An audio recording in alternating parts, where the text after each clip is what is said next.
Could a modern human stand against a lion? At first glance, the answer is obvious. If a 21st century human found themselves facing a lion unarmed with bare fists, the outcome is almost foregone. A lion is not an opponent from the gym or a sparring partner. It is a predator, honed by evolution over millions of years. Its body is built for killing. Yet humanity has always loved stories about the impossible. In the myths of the ancient Greeks, Hercules defeats the Nemean lion with his bare hands. In the legends of various peoples, heroes engage in battle with predators and emerge victorious.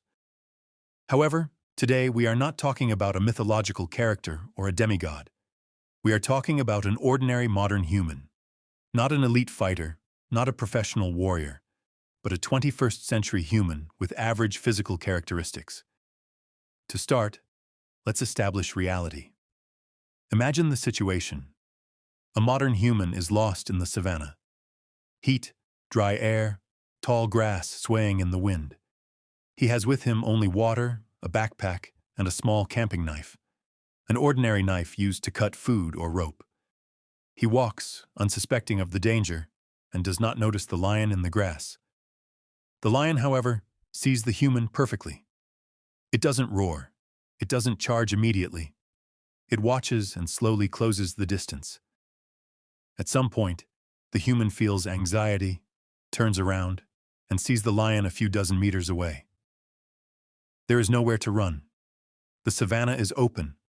The knife in hand is not a weapon of victory, but a weapon of last resort. And here it is important to be honest. In the vast majority of cases, an ordinary person with a small knife will lose to a lion. Even if he tries to resist, even if he lands a blow, the chances are extremely small. Without incredible luck, the human will almost certainly perish. Therefore, we mark this option as a loss. Now let's change the conditions. To truly even the odds, we give the human not a knife, but a sword. A simple one-handed sword. No armor, no shield. Just the human, his reaction, fear, and the cold steel in his hands. Against him is that same average adult lion. About 200 kilograms of muscle, speed, power, fangs, and claws. The lion is still in its environment and is still dangerous. The human understands. Letting the lion get close means death. His only advantage is distance. The sword allows him to keep the predator at arm's length. The lion begins to move. It doesn't run at full speed immediately. It probes. It makes a sharp lunge, stops, approaches again. The human retreats, trying not to lose balance, not to stumble, not to show weakness. His heart beats so fast it drowns out all thoughts. The first real charge happens suddenly. The lion accelerates, and the human instinctively thrusts the sword forward. This is not a beautiful fencing move. It is a desperate attempt to maintain distance.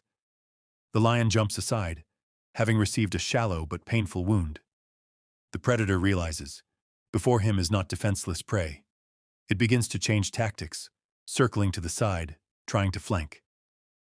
The human is getting more and more tired. Holding the sword with outstretched arms is heavy, especially under the scorching sun. Every movement takes effort. The lion attacks again, fast, sharp, almost without warning. A swipe of the paw passes dangerously close. The human barely stays on his feet, but at that moment lands a slashing blow. It is not fatal, but it forces the lion to retreat. Now the lion is wounded. It is angry. It growls, circles, but no longer charges as confidently as in the beginning. The battle drags on. It is no longer an instant skirmish, but an exhausting duel. The human realizes he won't last long. If the lion decides on a decisive lunge and knocks him down, it will all be over in seconds. But if he manages to use the distance and the power of the sword one more time, the human has a chance. In one moment, when the lion attacks again, the human gathers his last strength and strikes a vulnerable area. The lion retreats, having received a serious injury. The outcome becomes possible. But then the predator attacks again, this time furiously and with rage. The lion strikes, and its claws hit the human's chest. Due to the blow and fear, the human falls to the ground. Blood flows, breathing falters, but he still holds the sword. The lion, sensing that the prey is within a hair's breadth of death, makes a final lunge. It jumps, aiming to finish off the prey. Lying on the ground, almost instinctively, the human extends his arms forward and points the sword. In the next instant, it is all over. The lion impales itself on the blade and loses the battle. This time, the modern human won. And now a question for you. Do you think the human had a real chance? And what would you have done? Frozen, ran, or attacked? Write in the comments.